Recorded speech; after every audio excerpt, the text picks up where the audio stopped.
Tugas Manajemen Sumber Daya Manusia tentang Manajemen Kinerja. Nama Cynthia Putri, BP 19120108, Kelas 3X5 MSDM. Dosen pembimbing Ibu Yusnena Esos MM. Pengertian manajemen kinerja. Manajemen kinerja merupakan suatu proses di mana seorang manajer dan karyawannya bekerja sama untuk merencanakan, memantau, dan meninjau kembali objektif atau sasaran kerja karyawannya agar dapat memberikan kontribusi secara keseluruhan untuk organisasi atau perusahaan. Tujuan manajemen kinerja. 1. Tujuan strategik. Mengaitkan kegiatan pegawai dengan tujuan organisasi. Pelaksanaan strategi tersebut perlu mendefinisikan hasil yang akan dicapai, perilaku, karakteristik pegawai yang dibutuhkan untuk melaksanakan strategi.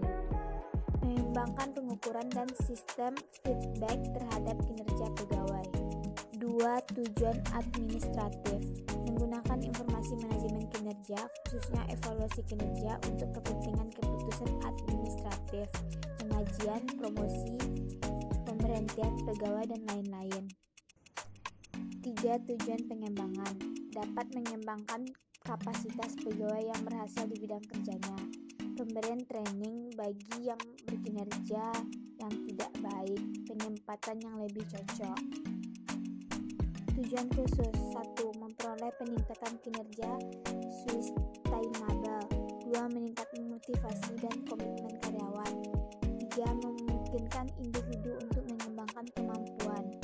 4. Meningkatkan kepuasan kerja dan mencapai potensi pribadi yang bermanfaat bagi individu dan organisasi. 5. Daya dongkrak untuk perubahan yang lebih berorientasi kinerja. Prinsip dasar manajemen kinerja. 1. Menghargai kejujuran. 2. Memberikan pelayanan. 3. Tanggung jawab. 4. Dirasakan seperti bermain. 5. Adanya perasaan kasihan. 6. Adanya perumusan tujuan. 7. Terdapat konsensus dan kerjasama. 8. Sifatnya berkelanjutan. 9. Terjadi komunikasi dua arah. 10. Mendapatkan umpan balik. Tahapan performance management. 1. Tahapan perencanaan kinerja.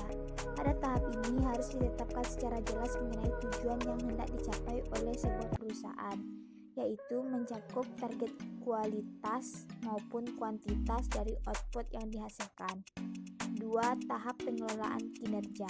Tahap ini merupakan realisasi dari tahapan sebelumnya, yaitu tahapan perencanaan. Artinya, rencana kerja yang telah dibuat sebelumnya harus dapat terrealisasi dan bisa mencapai target yang telah ditetapkan. 3. Tahapan penilaian kinerja. Tahapan ini diperlukan guna melakukan monitoring dan evaluasi terhadap kinerja setiap individu untuk mengetahui apakah target telah mencapai atau belum. 4. Tahapan penghargaan. Setiap individu karyawan memiliki hak untuk mendapatkan penghargaan atau reward and punishment berdasarkan kinerja yang telah dicapai. Proses manajemen kinerja. Proses manajemen kinerja melibatkan perencanaan, tracking, dan review. Dalam perencanaan diidentifikasi dan ditentukan tingkat kinerja, apa sasarannya serta bagaimana perilaku untuk mencapai sasaran. Dalam tracking dilakukan evaluasi, dukungan, dan pengarahan secara berkesinambungan melalui diskusi dua arah. Model manajemen kinerja. 1. Model Deming. Menjelaskan proses manajemen kinerja dimulai dengan menyusun rencana, melakukan tindakan pelaksanaan, memonitor jalannya dan hasil pelaksanaan, dan akhirnya melakukan pengulangan atau peninjauan kembali atas jalannya pelaksanaan dan kemajuan pekerja yang telah dicapai. 2. Model Torrington dan Hall. Torrington dan Hall menggambarkan proses manajemen kinerja dengan merumuskan terlebih dahulu harapan terhadap kinerja. Kaidah-kaidah manajemen kinerja. 1. Terdapat suatu indikator kinerja yang terukur secara kuantitatif serta jelas batas waktu untuk mencapainya. 2. Semua ukuran kinerja tersebut biasanya dituangkan ke dalam suatu bentuk kesepakatan antara atasan dan bawahan yang sering disebut sebagai kontrak kinerja. 3. 3. Terdapat suatu proses siklus manajemen kinerja yang baku dan dipatuhi untuk dikerjakan bersama. 4. Adanya suatu reward dan punishment yang bersifat konstruktif dan konsisten dijalankan. 5. Terdapat suatu mekanisme performance appraisal atau penilaian kinerja yang relatif objektif. Fungsi pokok pekerja bawahan. 1. Bagaimana pekerja bawahan berkontribusi pada pencapaian tujuan organisasi, pengertian efektif dan berhasil dalam pelaksanaan pekerjaan bawahan. 2. Bagaimana bawahan dapat bekerja sama dengan atasan dalam rangka efektivitas pelaksanaan pekerjaan bawahan. 3. Bagaimana mengukur efektivitas pelaksanaan pekerja bawahan. Berbagai hambatan efektivitas dan alternatif cara untuk menyingkirkan hambatan-hambatan tersebut. Perencanaan kinerja. Perencanaan kinerja merupakan titik awal dari suatu siklus manajemen kinerja. Dasar untuk melakukan perencanaan kinerja adalah perencanaan strategis organisasi yang menempatkan tujuan utama suatu organisasi. Perencanaan strategis menentukan apa yang harus dilakukan organisasi untuk mencapai tujuan tersebut. Perencanaan strategis. Perencanaan strategis adalah proses memformulasikan, mengimplementasikan, dan mengevaluasi keputusan yang memungkinkan organisasi mencapai tujuan. Pendekatan manajemen kinerja memperhatikan 5 aspek.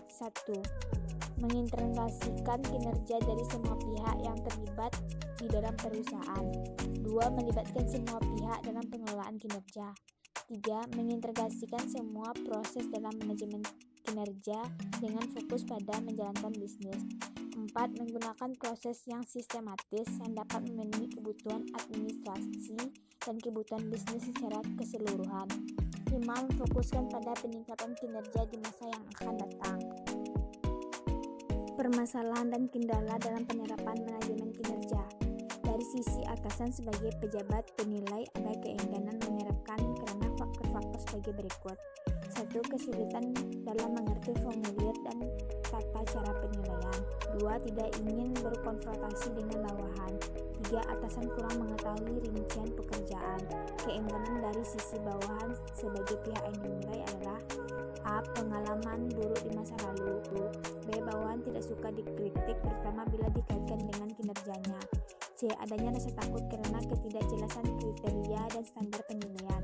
D. Bawahan tidak mengerti betul manfaat diterapkannya manajemen kinerja. Kriteria keberhasilan manajemen kinerja. 1. Proses manajemen kinerja telah memungkinkan pengalaman dan pengetahuan yang diperoleh individu dari pekerjaan dapat dipergunakan untuk memodifikasi tujuan organisasi. 2. Proses penyelenggaraan manajemen kinerja dapat disesuaikan dengan pekerjaan sebenarnya dari organisasi dan bagaimana kinerja pada umumnya dikelola. 3. Manajemen kinerja dapat memberikan nilai tambah dalam bentuk hasil jangka pendek maupun pengembangan jangka panjang. 4. Proses manajemen kinerja dapat berjalan secara transparan dan bekerja secara jujur dan adil. 5. Pendapatan stakeholder diperhatikan tentang seberapa baiknya skemanya berjalan dan tindakan diambil sesuai keperluan untuk memperbaiki berbagai proses. Jika perusahaan memperhatikan dan berusaha memenuhi permintaan atau kepentingan dari masing-masing stakeholder, maka manajemen kinerja akan dapat berhasil. Manfaat manajemen kinerja.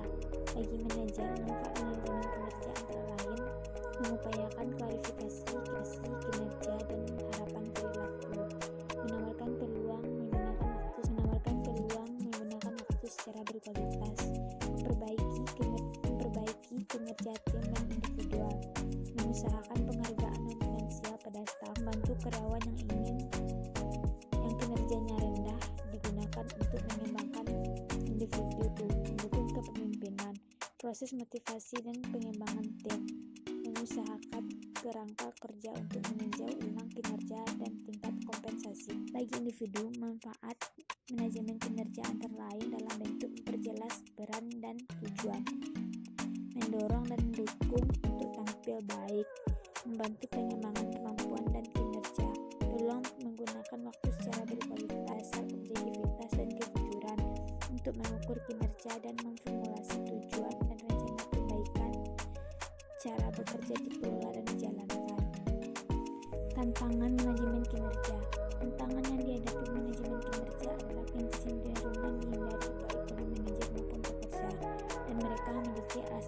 asing. Di mata manajer, manajemen kinerja merupakan tambahan bahan beban kerja, di samping menjalankan tugas yang selama ini sudah dikerjakan.